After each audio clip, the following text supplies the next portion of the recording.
Caseworkers with the Department of Human Services are the first responders to some very challenging cases, but right now, many are not protected under Colorado law when it comes to their personal information being easily available online. News 5's Allison Zimmerman explaining how lawmakers are working to change this law to extend protections to them. Rob and Elizabeth, under current law, our law enforcement officers and as of last year, child abuse caseworkers are protected under this. But DHS is made up of many types of caseworkers that work on sensitive cases.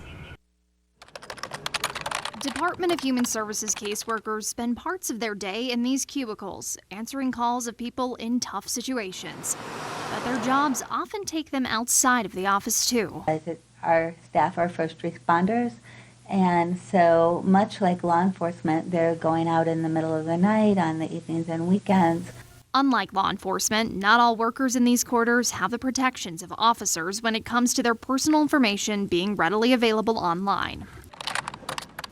And in this day and age, you can find just about anything on the internet. There's so many positives, but the negative is there's a lot out there about people that wasn't out before. Executive Director of El Paso County's DHS, Julie Crow, wants to change this part of the law. She's been working closely with some local state lawmakers to make sure her caseworkers are protected both on and off the job.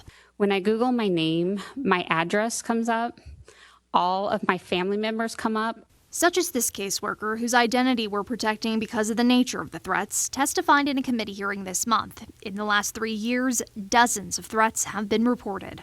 We are going out disrupting lives of our alleged perpetrators who are preying on our at-risk elderly adults. It's concerns from workers Crow wants to alleviate by having them protected in this way. This is something that really worries us. My job as an executive director is to try to do everything I can to protect our staff.